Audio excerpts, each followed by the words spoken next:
Estamos iniciando mais um programa da série de programas de entrevistas realizados aqui na TV Labifim Provar. Desta vez com Patrícia Cote. Patrícia é formada em administração pela Universidade de São Paulo, mestranda, mestre em administração também pela USP, tem cursos de especialização em varejo, tanto nos Estados Unidos quanto na França. Tudo bem, Patrícia? Tudo bom, professor?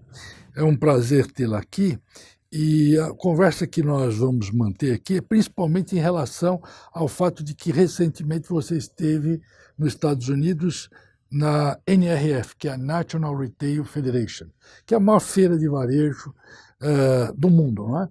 Esse ano em fevereiro, né? Fevereiro ou janeiro? Janeiro reuniu quantas pessoas? A NRF, ela acaba reunindo por volta de 33 mil profissionais, sendo que 80% deles estão em cargos de gestão, né? Quando a gente fala desses 33 mil é o tamanho da feira como um todo. A gente tem dentro da feira também um congresso pago, que geralmente tem entre 8 mil, mais ou menos, participantes. A delegação brasileira, historicamente, ela é sempre a segunda ou terceira maior, então ela sempre fica nos Estados Unidos e depois Canadá e Esse Brasil. ano, quantos brasileiros tiveram? Dos pagos, geralmente, cerca de 1.200 brasileiros. Já foi maior, até por questões do dólar, enfim, a delegação brasileira já chegou a ter 2 mil profissionais lá dentro, mas agora, nos últimos anos, a gente sempre vai em 1.200 profissionais. Acaba sendo a principal feira de varejo brasileiro, apesar de acontecer em Nova York, nos Estados Unidos. É onde o varejo brasileiro para pensar em varejo, para sair do dia a dia, trocar experiências e saber o que está acontecendo. Quer dizer, tem um conjunto de seminários, de palestras, e além disso existe uma feira de, principalmente, tecnologia. Isso, a NRF ela acontece no Jaybird Center, e a gente teve esse ano 134 palestras, algumas pagas. Em Nova York, em 2 dias e meio de evento. E aí a gente tem 3 andares só de feira, um andar só de startups, um andar só dos estandes maiores de tecnologia, enfim. E na parte de baixo, as menores empresas de tecnologia, mostrando tecnologias para o varejo, seja em sistema, alimentação de loja, e algumas outras questões.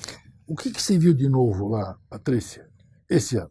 Essa é sempre uma pergunta que o pessoal faz, né?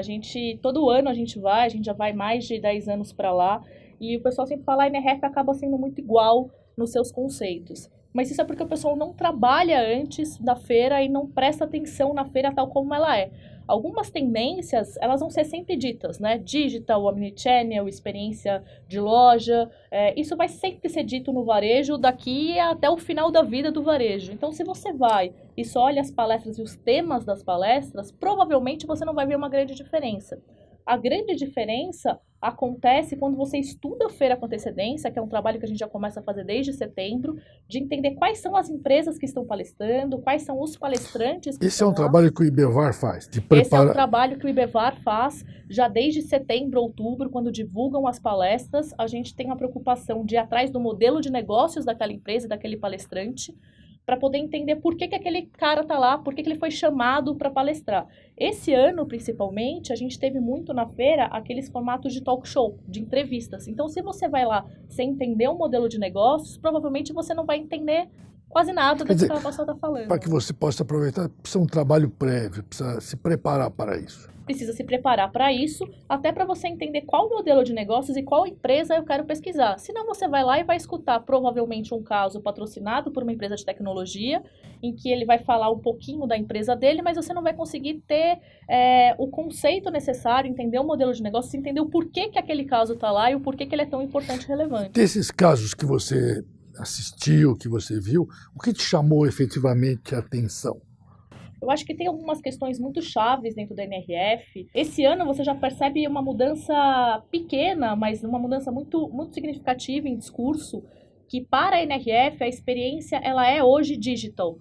Então é muito além de você trabalhar as questões de omnichannel, de integração de canais, mas a maneira que você tem hoje, por exemplo, de demonstrar a experiência para o consumidor, ela é uma experiência digital. Então, em discurso, isso já está incorporado na maioria das lojas. Explica para quem está nos vendo o que é omnichannel. Explica esse conceito. O Brasil, a gente costuma trabalhar muitos termos de maneira, né, de maneira muito dita, né? Então todo mundo acaba sendo omnichannel. Mas, em essência, a gente tem uma diferença muito significativa. Hoje, no Brasil, a gente não tem nenhuma grande empresa que a gente possa dizer que é omnichannel. De maneira simples, antes você tinha um canal e o consumidor, então você tinha a loja física e o consumidor direto. Com o passar do tempo, a gente acaba entendendo que esse consumidor está em outros lugares e a gente vai para o formato que a gente chama de multicanal, né? Então você tem ou o e-commerce atendendo um consumidor ou a loja física atendendo um consumidor. O problema no Brasil é que esse grande boom do e-commerce ele se dá em 2005 e por questões de estrutura, logística e tributação, a gente acaba tendo muitas vezes as empresas sendo criadas com estruturas diferentes para atender esse multicanal. Então, duas empresas com a mesma marca, mas com estruturas diferentes, o que não acontece lá fora. Então, esse é o multicanal, né? Cada canal acaba atendendo um consumidor. A gente tem uma evolução disso, que é onde a maioria das empresas brasileiras está, que é entender que esse consumidor ele não é diferente, ele não é necessariamente um consumidor digital e um consumidor loja física, ele circula entre os canais.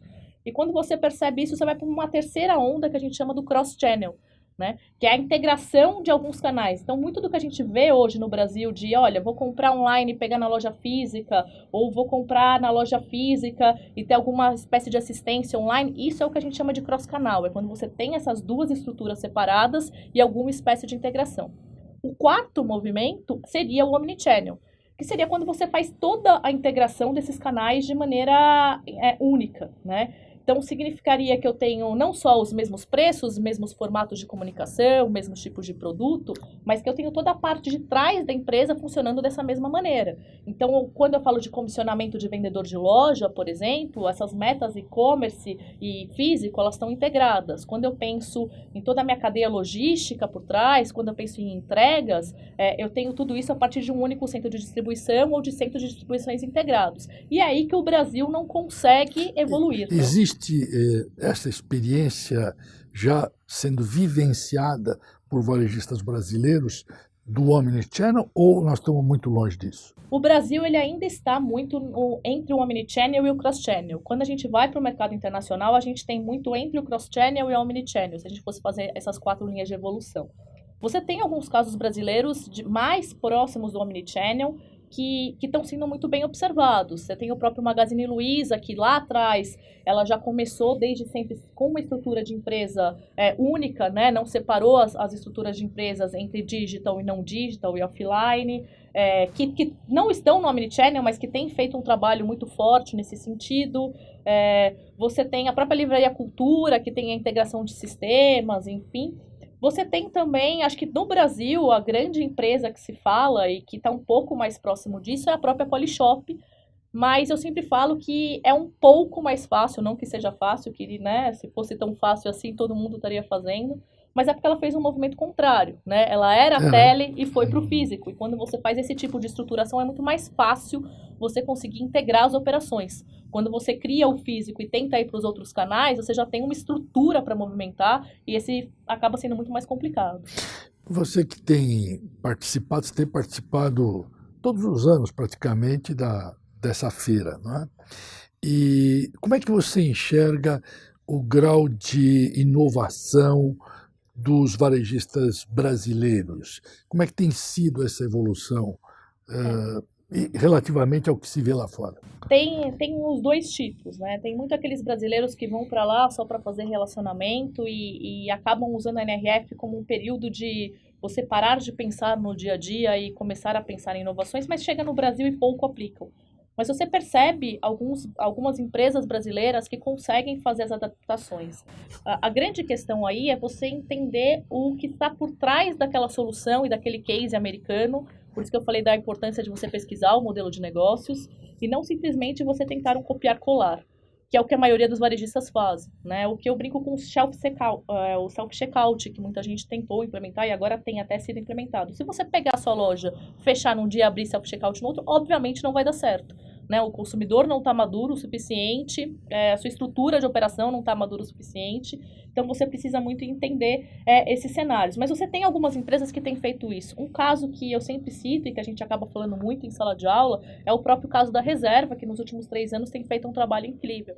Né? O Rony, ele tem ido para a NRF todos os anos, enfim, e quando a gente olha para quem acompanha a NRF, a gente consegue perceber as adaptações dos conceitos. Então, quando ele cria, por exemplo, a questão do 5P1P, né, que são os pratos de comida para cada peça de roupa comprada. É uma estratégia muito similar a Tons lá atrás, que colocava os sapatos, e que foi case da NRF, para as comunidades da África. Quando você pega as vitrines inovadoras, enfim, que eles tenham trabalhado. É muito parecido com as vitrines que tem a Urban Outfitter lá fora.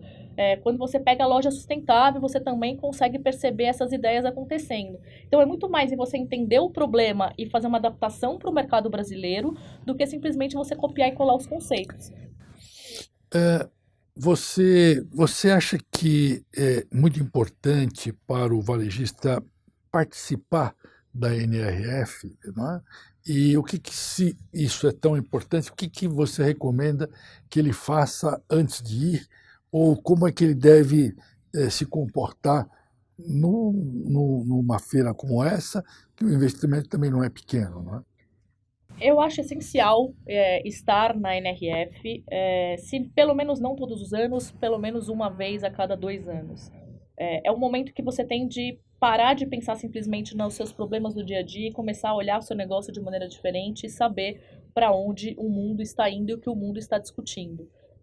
A gente percebe muito esse tipo de expectativa e esse comprometimento dos profissionais que estão lá, né, de trocar experiências, de trocar network, de trocar informações. O mercado brasileiro ele é um mercado que não troca informações, então quando você tem uma feira desse tamanho, as pessoas elas estão mais abertas a discutir varejo e o seu aprendizado ele é muito importante nesse sentido. O que fazer antes de ir para a NRF não vá para a NRF simplesmente só com um grupo. Isso vai ser útil para você sim, como network principalmente, mas estude a feira com antecedência. Ela é muito grande, ela às vezes de ano para ano muda a estrutura, e se você for, você vai ficar perdido em quais palestras assistir. Até porque são muitas palestras simultâneas. São muitas palestras simultâneas e você tem que escolher, né? Você tem 4 ou 5 palestras acontecendo ao mesmo tempo. Qual delas você vai assistir?